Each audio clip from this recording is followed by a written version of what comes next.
Hi, it's Ashleigh from Sweet Dreams Bake Shop, and welcome back to my channel where I make a lot of cake and cookie decorating tutorials as well as give some baking business tips. And in today's video, I'm going to be showing you all of the things that I made for my lovely daughter's birthday. I honestly never thought I would use my edible printer as much as I do, but I absolutely love it. It's a printer that I got from Ink Edibles, and this is not a sponsored video by any means, but the printing is just so crisp and clear, and it makes things like this super, super easy. Let me tell you the giant sigh of relief I had when my daughter said that she actually wanted edible image prints on her cupcakes for her class this year. Truthfully, her birthday was back in October when I was really still trying to get into the swing of things. I mean, I was having difficulty getting dinner on the table in a timely manner, so I was so happy when my daughter suggested that she just wanted a chocolate ganache-filled cupcake with an edible image on top. Easy peasy. I had baked the cupcakes the night before, and then I got up pretty early in the morning to finish everything off, and generally, I do not like to do this. When I used to fulfill a lot of orders, getting things done in the morning before a customer was due to pick something up was the most stressful thing. So you would think that I would know not to do this to myself, but I'm a little bit out of practice, so I did leave this up until the last moment. Now, unlike those moments before, I have a lot more experience with going fast, and I knew that this particular thing, it wasn't really a big deal if everything didn't pan out exactly as it should. My daughter did have a few specific requests, though. She really wanted the icing colors to match the K-pop Demon Hunters theme, so we did half pink and half blue. It is a little bit gender reveal-y, but it ended up working out because really when you put an edible image on top, you can't see a ton of the frosting, you just kind of see it from the sides. Which is why, honestly, my coverage really isn't the best, but it's because when that edible image gets squished down on there, the frosting does end up going out to the edges. A little word of caution, if you are doing this last minute, like I am, you either want to mix in some Tylose powder with your fondant so that it hardens a little bit more quickly, and also go a little bit thicker with the rollout of your fondant. If you're trying to conserve fondant, or if you don't like a lot of fondant on your cupcake, you can roll them really, really nice and thin, put them on some parchment, and then let them dry overnight so that it's stiff enough for you to attach that edible image on there. But if not, I do suggest just going slightly thicker when you're rolling it out fresh, because then that way it maintains all the shape that you need in order to attach that edible image. And I used to go overboard with the amount of frosting or the edible glue that I would use to adhere all of these edible images, but honestly, it can be as easy as just a little bit of shortening, like literally a dab like I put on there, and then quickly put that edible image on. When I delivered these cupcakes to my daughter's classroom, her teacher was legitimately bogged down with like 6 other trays of cupcakes for other people's birthdays, but I think my daughter still enjoyed them. I got a few days break to actually make her cake, and I gotta say, this was one of the most simplest cakes I've ever made my daughter in her whole entire life, but it's what she requested, it's what she wanted, so this is what I did. And I kind of always knew this day would come, and I'm just waiting for the day when she asks me for like an ice cream cake or something like that. So I am just counting myself lucky that she still wants me to make her birthday cakes. She requested a chocolate cookies and cream cake, and honestly, it was so delicious, if I do say so myself. And in order to create that flavor, I kept things really, really simple. I just layered some chocolate ganache as well as some buttercream in between each layer, and then I sprinkled on those cookie bits.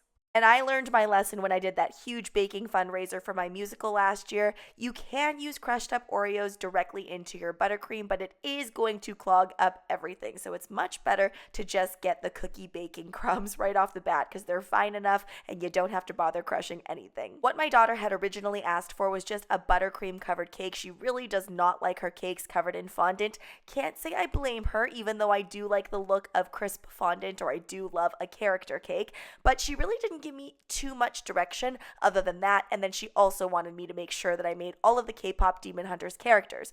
So I kind of just added some glitz and glam because my daughter is very glamorous, and I just did a slight touch of some of that vintage piping. Moving along to the characters while that chilled in the fridge, and I was on a phone call with a friend, and they legitimately just watched me make all of these characters, and honestly, I'm just so glad I had someone to talk to. I really do miss baking with a friend, but I was doing this on a weekday at like 1 in the morning, so I really didn't have anybody in my house, but I was at least able to talk to somebody while I did this. I actually was quite precise with these characters this time around. I wanted them to be super even, so I actually weighed out all of the fondant pieces. Not every little detail like the eyes and stuff like that, but just the bodies themselves because I wanted to make sure that they looked like they were even characters.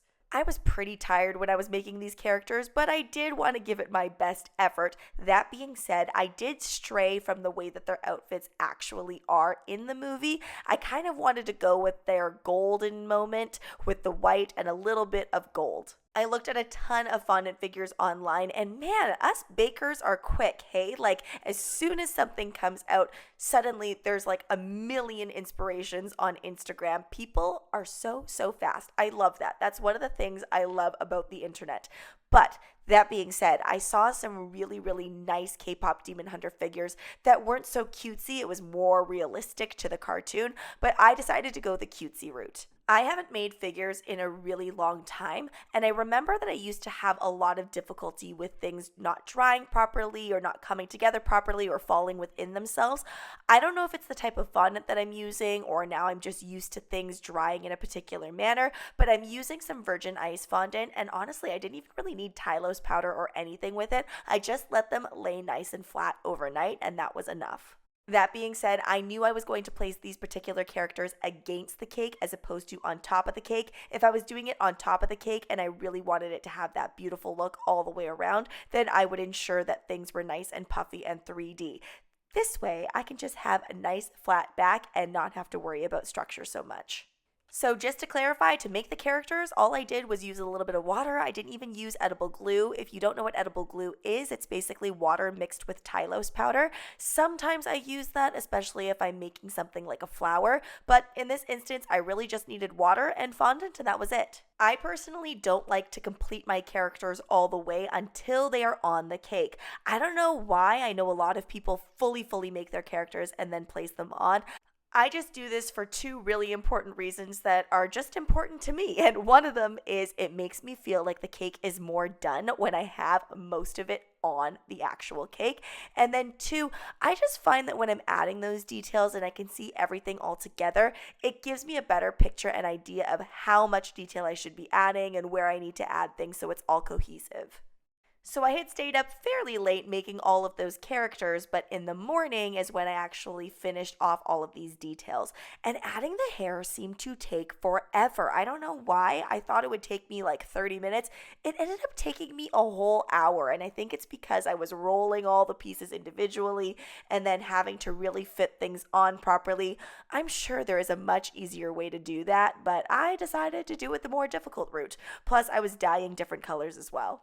I hosted her birthday party on a weekday, which is honestly not the best move. I kind of like it. I kind of don't. I mean, obviously, weekend birthday would probably be my first choice, but the venue was cheaper on the weekday. But that meant that I had to be working on a cake on the weekdays. So I actually rushed home, and during my lunch hour, I finished up this cake, and then I went back and I taught some more. And I was actually very worried that dye would end up all over my work clothes, which are usually much fancier than my baking clothes. Luckily, nothing ended up happening, and I made it back to work on time. I was really struggling with how to get this pigtail done, and I don't know why, but I sat there for a while trying to think of how this should actually look. You know when you just can't see the shape in your head that you're supposed to make?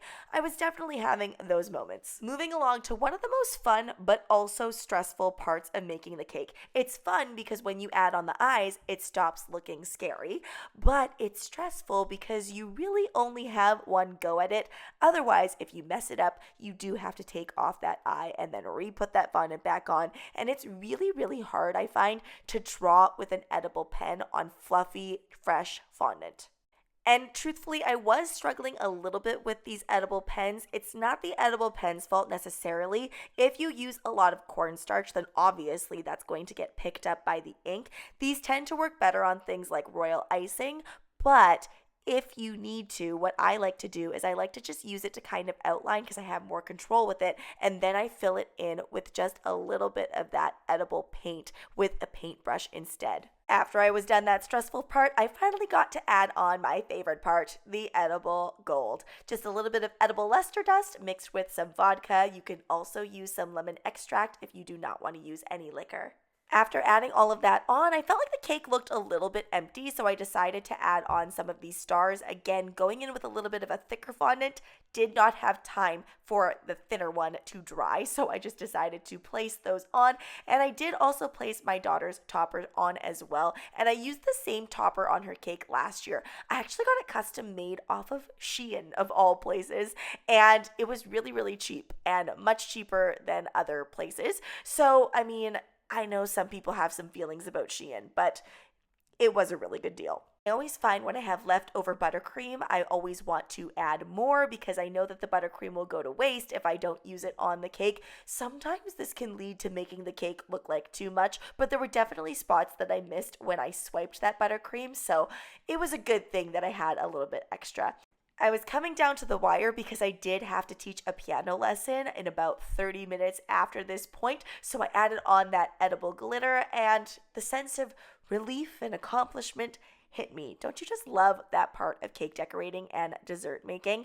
Thanks so much for watching, guys. Don't forget to like, share, and subscribe so you can be part of the Sweetie fam. Right now, I'm uploading very frequently, so be sure to comment, request, or ask a question. I love hearing from you guys. I know I haven't had a lot of long-form content lately, but I've been pumping out the shorts, and I think I'm gonna do Vlogmas this year. Bye!